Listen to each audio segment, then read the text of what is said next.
One of the temptations when you're a church leader is that you want to grow the biggest church you can. But all around Paris, there are many towns like Lagny, like Val d'Europe, and many of them don't have churches. And so until all those places have a church, I'm not going to be thinking about how to grow a bigger church. Je suis Ruben, je travaille à l'église de Lagny maintenant depuis 7 mois. Donc je suis venu dans cette église pour soulager Philippe Moore de son rôle de pasteur. Donc c'est vrai que l'église de Lagny, depuis 10 ans maintenant, s'est lancée dans cette vision d'implanter des églises. Et c'est vrai que c'est une vision qui n'est pas forcément facile, parce que lorsqu'on implante une église, c'est un sacrifice. Mais c'est une bénédiction. Et je pense que l'église de Lagny a accepté cette mission de dire « nous sommes une église qui implante ». Now that's obviously very costly. It involves a lot of what I call gospel goodbyes. But they say goodbye for a short time in the light of eternity. So the idea was to train a new batch of church planters from 2014 to 2016 to plant in towns where there were no churches. We've got 2 people from our church who have signed up for that. Gaël, who is a very promising young man, and he's looking at planting a church in a town called Villeparisis. Another girl from the church has joined up with the idea that she could be part of a church planting team. She's called Emmeline. She loves Jesus and she wants to serve the church. Alors pour moi, c'est une idée assez nouvelle.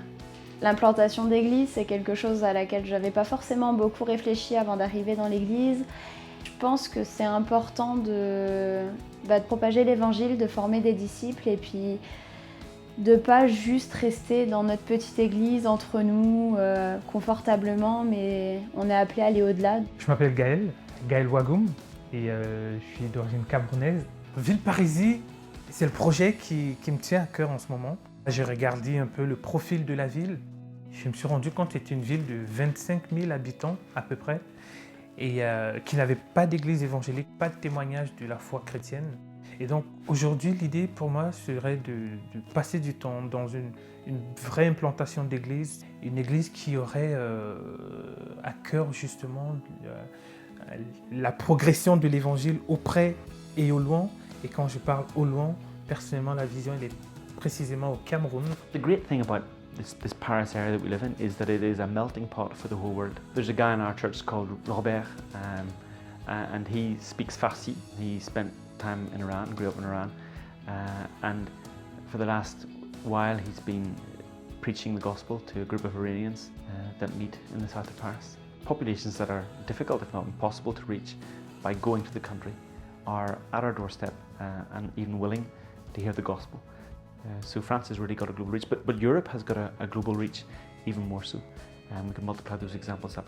One of the verses that has been the most key to me in my Christian life, but also in my church planting, has been Habakkuk 2:14, which says, "For the earth will be filled with the knowledge of the glory of the Lord as the waters cover the sea." We've got to keep church planting until every person has access to the gospel of grace, and that way everybody can come to know the knowledge of the glory of God.